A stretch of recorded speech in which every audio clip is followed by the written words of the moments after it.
하나님의 말씀은 디모데전서 4장 15절입니다. 이 모든 일에 전심전력하여 너의 진보를 모든 사람에게 나타나게 하라.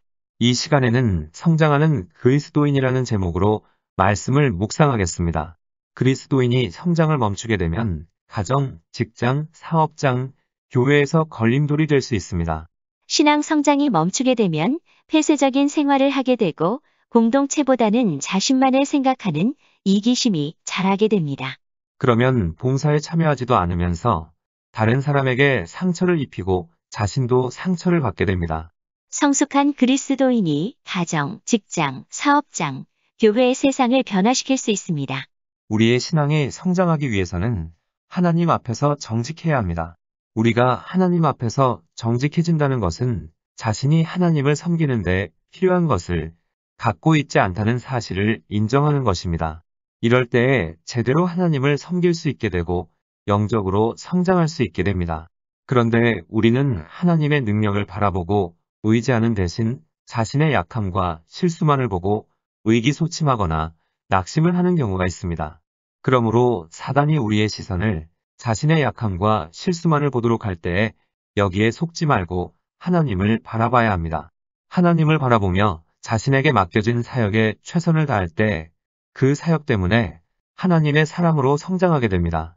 결혼하고 나서 귀찮고 힘들다고 여자가 아내와 엄마의 역할을 하려고 하지 않고 남자가 남편과 아빠의 역할을 하려고 하지 않으면 이러한 사람을 정상이라고 할 사람은 아무도 없습니다.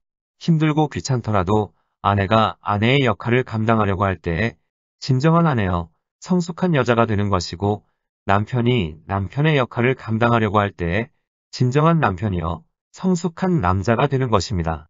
신앙생활도 마찬가지입니다.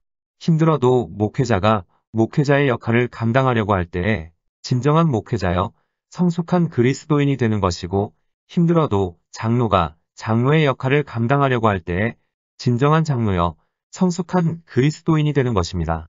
힘들어도 권사가 권사의 역할을 감당하려고 할 때에 진정한 권사여 성숙한 그리스도인이 될 수 있습니다. 자신이 원하는 일이나 할 수 있는 일만 하려는 사람은 큰 그릇으로 성장하지 못하고 멈춰버리게 됩니다. 그렇기 때문에 나는 어떠한 직분이나 직책을 받을 자격이 없다고 생각하거나 어떠한 일이 주어지면 뒤로 물러서지 말고 성실하게 감당하려는 자세가 중요합니다. 도전이 없으면 신앙 성장도 없습니다. 자신을 압박해오는 환경이 싫어서 달아난다면 다음 장소에서도 동일한 일을 당하게 됩니다. 여우 피해가다가 호랑이 만난다는 말이 있듯이 어차피 넘어야 할 산이라면 지금 이 자리에서 넘어야 꾸준히 성장할 수 있는 것입니다. 느헤미야 6장 11절을 보면 나 같은 자가 어찌 도망하며 라고 했습니다. 어디론가 도망가고 싶고 꽉 막히고 답답한 심정이라면 지금이 성장해야 할 때임을 알아야 합니다. 지금 있는 자리에서 몸부림치며 기도하다 보면 한 단계 올라서게 됩니다. 본문을 보면 이 모든 일에 전심전력하여 너의 진보를 모든 사람에게 나타나게 하라고 했습니다. 여기에서 진보로 번역된 단어는 새로운 영토로 나아가는 개척자를 의미합니다. 모든 사람이 다 개척자가 되는 것은 아니며 우리 가운데 다수는 정착자로 지내는 편을 더 선호합니다. 그러나 하나님은 승리의 관을 쓰고 편히 쉬며 더 이상 일을 하지 않게 하려고 자신의 종들을 부르신 것이 아닙니다. 하나님은 종종 시련을 통해 우리를 성장케 하십니다. 그리고 우리가 충분히 과업을 완수할 수 있게끔 하나님만을 의지하게 하십니다. 우리가 이 모든 일에 전심전력하는 동안 우리는 성장하고 예수 그리스도를 닮아가는 것입니다. 사역의 특권은 성장이고 사역의 비극은 더 이상 발전하지 못하고 침체하는 것입니다. 우리가 성장을 멈춰버릴 때 우리의 사역은 정체되고 와해되기도 합니다. 성장이 중단되면 우리의 삶에 고통스러운 결과가 오는 것입니다. 신앙 성장이 멈추어버리면 과거에 얽매여 과거의 경험에 입각한 삶을 살기 시작하고 하나님이 나누어 주시는 새로운 것들을 더 이상 간직하지 못하게 됩니다. 그리고 자기 보호적이며 자기 방어적으로 변해갑니다. 그래서 새로운 견해를 제기하는 사람들을 두려워하고 자신을 옹호해주고 지지하는 사람만을 의지하게 되고 솔직한 비판을 수용하지 못하게 됩니다. 성장하는 그리스도인은 자신이 해야 하는 일을 위해 알아야 할 것들을 알지만 성장을 중단한 그리스도인은 자기 자신의 필요와 자신이 섬겨야 할 사람의 필요에 대해 알지 못하게 됩니다. 그렇기 때문에 성장을 멈춘 그리스도인은 새로운 진리로부터 뒷걸음치게 하는 소심함이나 절반의 진리에 만족하는 게으름이나 모든 진리를 다 안다고 생각하는 오만함에서 벗어나도록 기도해야 합니다. 자신이 속한 조직 내에 전혀 문제가 없다면 구성원들이 도전 의식이 없고 보수적으로 변하고 있다는 징조일 수 있습니다. 생명력이 있으며 역동적이어야 할 신앙이 경건을 가장한 상태가 대신하고 있는 것입니다. 이럴 때에 성령은 슬퍼하면서 말씀하십니다. 요한계시록 3장 1절에 내가 살았다 하는 이름은 가졌으나 죽은 자로다. 이러한 실체 없는 명성은 사역을 파멸시킵니다. 그렇다면 그리스도인이 어떻게 하면 성장할 수 있는지 살펴보도록 하겠습니다. 성장하는 그리스도인은 첫째, 본연의 자기 자신이 되려고 합니다. 우리가 성장한다는 것은 자기 자신이 아닌 다른 무엇이 되려고 하거나 누군가를 모방하는 것이 아닙니다. 미성숙한 그리스도인은 자신이 동경하는 사람과 같은 사람이 되려고 추구하는데 이러지 말고 본연의 자기 자신이 되려고 노력하면서 하나님이 자신을 들어 사용하고 계시다는 사실을 믿어야 합니다. 그리고 하나님이 자신을 원래의 상태로 보존하시도록 내어드려야 합니다. 한마디로 말하면 나는 나인 것입니다. 성장하는 그리스도인은 둘째, 폭넓은 독서를 합니다. 왜냐하면 자신이 부분적으로 알고 있음을 알기 때문입니다. 계속 공부한다는 것은 항상 중요한 사항을 기록하고 글의 의미를 숙고하며 책에 표명된 견제에 비추어 자신의 견해를 검토하는 것입니다. 책을 자양분으로 삼으면 우리의 정신 상태가 성장하게 됩니다. 우리가 도전받지 못하는 책은 우리를 변화시켜줄 가능성이 희박합니다.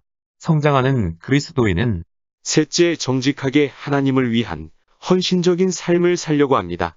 성장을 멈춘 그리스도인은 다른 사람에게 거짓말을 일삼을 수 있습니다. 그러나 거짓된 기도와 묵상으로 하나님을 속이기 시작하는 사람은 정말로 곤경에 처하게 됩니다. 우리는 하나님이 성경에서 하신 말씀을 받아들이며 먼저 자신에게 적용해야 합니다. 그런 다음에는 하나님이 우리에게 행하도록 원하시는 것에 관해 정직하게 하나님과 얘기해야 합니다. 우리가 은밀한 장소에서도 하나님께 솔직하고 정직하게 행한다면 우리는 시장에서 성행하는 사기와 속임수를 행치 않게 될 것입니다. 하나님께 정직하면 스스로에게도 정직하기 마련입니다. 그럴 경우 우리는 자신을 정확하게 평가할 수 있습니다. 그러므로 우리는 자신의 삶과 사역 가운데 어느 부분을 강화시켜야 하는지 알아야 하고 이를 위한 실천을 옮길 수 있어야 합니다. 성장하는 그리스도인은 넷째, 다른 사람에 대한 책임을 지며 그들에게 배우려고 합니다. 예수님은 자신의 사도들을 2명씩 짝 지워 파송하였습니다. 왜냐하면 하나님의 종들은 서로를 필요로 했기 때문입니다. 전도서 4장 9절로 10절에 두 사람이 한 사람보다 나음은 저희가 수고함으로 좋은 상을 얻을 것임이라. 혹시 저희가 넘어지면 하나가 그 동물을 붙들어 일으키려니와 홀로 있어 넘어지고 붙들어 일으킬 자가 없는 자에게는 화가 있으리라.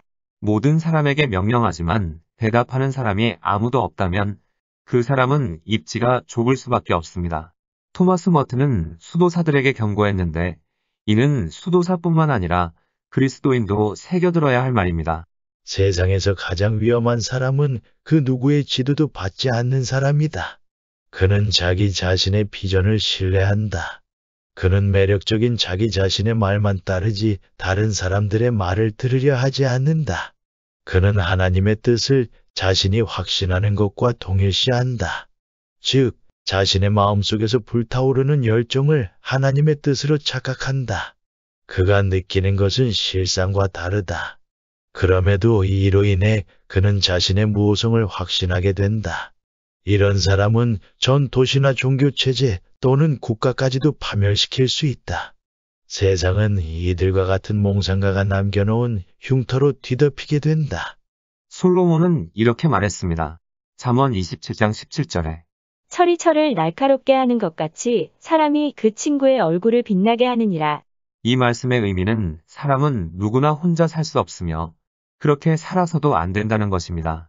강가에 돌이 서로 부딪히면서 모난 것이 사라지고 둥글게 되듯이 사람이 상호 간의 교제를 통해 인격이 성숙해 갈 수 있다는 말입니다.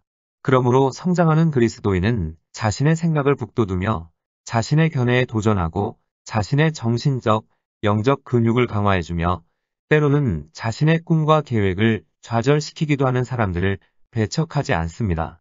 한때 하나님은 직접 사도와 선지자들을 깨우치셨습니다. 그러나 오늘날 우리는 그런 식으로 가르침을 받지 못합니다. 우리는 하나님의 말씀을 읽고 기도하며 묵상하고 주변 사람들과 얘기를 나눈 다음에 자신의 결정을 내리게 됩니다. 그럴 때에 우리는 자신의 동기를 살피고 하나님이 우리에게 필요한 인도를 베풀어 주실 것을 믿는 것입니다. 성장하는 그리스도인은 다섯째, 한 곳에서 뿌리를 깊이 내리고 요동치 않습니다.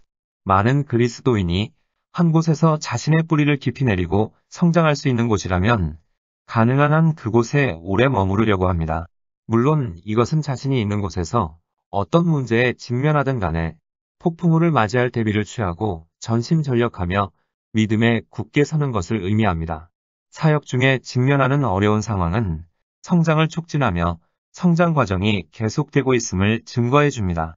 무엇이든 오랜 기간에 걸쳐 이루어지는 것은 더디지만 완숙한 경지에 이르게 됩니다. 단지 버티려고만 하는 생각으로 사역을 하게 되면 대부분은 실패하게 됩니다. 서 있기만 하면 안 되는 것입니다. 뿌리를 깊이 내리고 가지를 뻗으며 자라고 열매를 맺으며 사람들에게 유익을 끼치는 나무처럼 서 있어야 합니다. 이러한 사람을 시편에서는 이렇게 표현하고 있습니다.